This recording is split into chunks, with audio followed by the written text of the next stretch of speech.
Pada saat yang sama, perseroan juga membukukan beban pokok penjualan 220,25 juta dolar.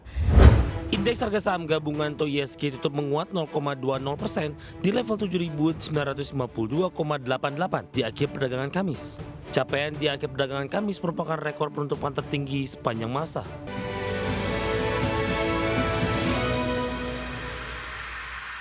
Ya pemirsa, emiten batubara PT Bara Multi Sukses Sarana Tbk membukukan penurunan penjualan dan laba bersih sepanjang semester 1 2025.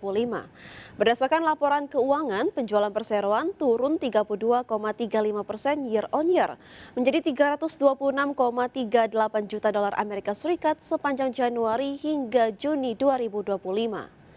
Pada saat yang sama, perseroan juga membukukan beban pokok penjualan 220,25 juta dolar, beban penjualan dan distribusi 45,58 juta dolar, dan beban umum dan administrasi 4,45 juta dolar, dan beban operasi lain 655.509 dolar. Alhasil, perseroan mengantongi laba periode perjalanan yang dapat didistribusikan kepada pemilik entitas induk sebesar 49,67 juta dolar.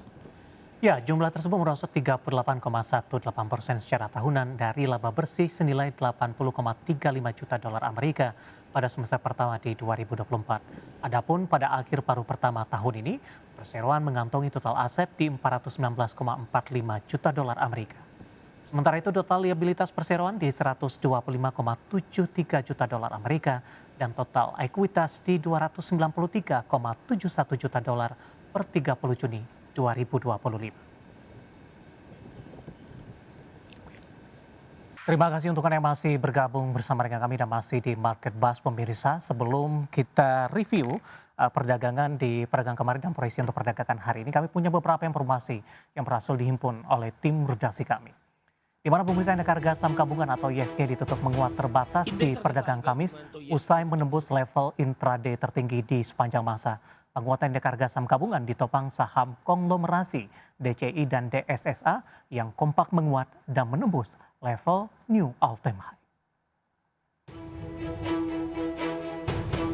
Indeks harga saham gabungan atau ISG tutup menguat 0,20% di level 7.952,88 di akhir perdagangan Kamis.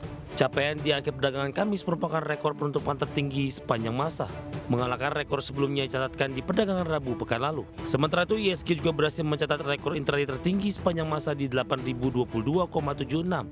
Indeks sektoral dengan kenaikan terbesar sektor perindustrian melesat 2,58%, sektor teknologi naik 1,86%, dan sektor barang konsumen siklikal menguat 1,57%. Sedangkan satu indeks sektoral tergelincir ke zona merah, sektor infrastruktur turun 0,79%. Mengutip Definitif, dua saham termahal menjadi penggerak utama IHSG. Emiten konglomerat Toto Sugiri, saham PT DCI Indonesia Tbk atau DCII menjadi penggerak utama IHSG dengan ditutup menguat 6,57% ke level Rp342.900 per saham, menyumbang 22,78 indeks poin. Secara intraday, DCII sempat menembus level intraday tertinggi di level Rp362.000 per saham. Lalu emiten tambang Sinarmas saham PT Dian Swastatika Sentosa Tbk atau DSSA ditutup naik 2,26% ke level Rp97.150 per saham dan menyumbang 8,24 indeks poin. Secara intraday, saham DSSA sempat menembus level tertinggi sepanjang masa di level Rp100.000 per saham. Selain itu, saham PT Astra International Tbk atau ASII ditutup menguat 1,36% di level Rp5.575 per saham dan menyumbang 3,33 indeks poin ke IHSG.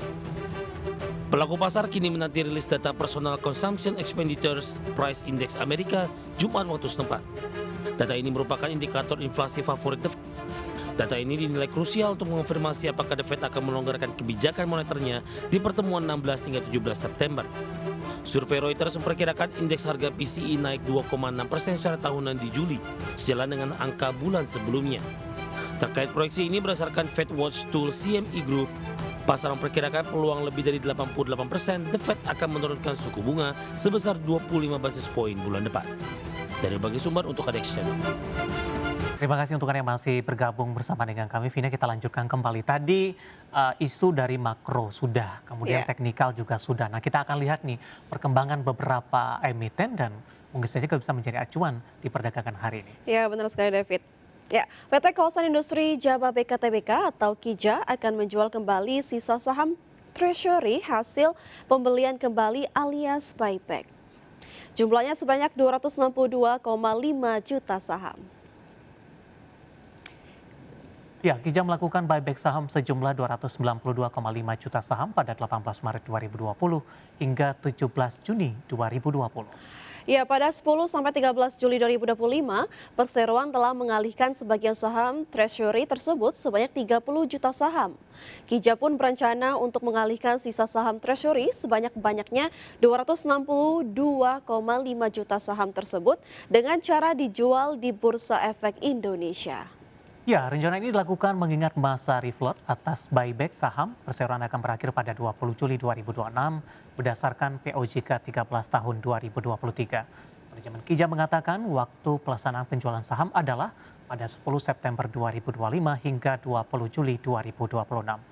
Perseroan pun menunjuk PT NH Korindo Sekuritas sebagai anggota bursa untuk mengeksekusi penjualan saham treasury tersebut.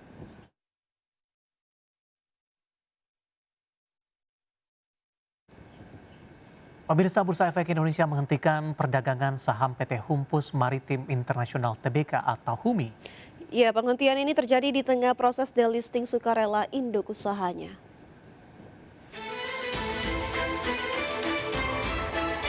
Bursa Efek Indonesia menyatakan suspensi saham HUMI dilakukan dalam rangka cooling down sebagai bentuk perlindungan bagi investor. Penghentian sementara perdagangan ini juga berlaku untuk waran seri 1 HUMI atau HUMI-W, di mana saham HUMI dihentikan di pasar reguler dan tunai, sedangkan waran di seluruh pasar. Suspensi ini bertujuan memberikan waktu yang memadai bagi pelaku pasar untuk mempertimbangkan keputusan investasi. Saham HUMI sebelumnya naik drastis hingga 130% dalam sepekan dan melonjak 268% sejak awal tahun. Saham emiten pelayaran milik Tommy Soeharto ini menunjukkan kinerja tak biasa di tengah proses delisting HITS selaku induk usaha yang menguasai 76,5% saham HUMI. Sebelumnya, Direktur Utama HITS Setiawan T. Wijoyo mengumumkan penawaran tender sukarela akan dilakukan oleh PT Joyo Agung Permata. Penawaran ini akan membeli saham publik HITS dengan harga yang akan ditentukan kemudian. Langkah ini menjadi bagian proses delisting sukarela perseroan. Berbagai sumber, IDX Channel.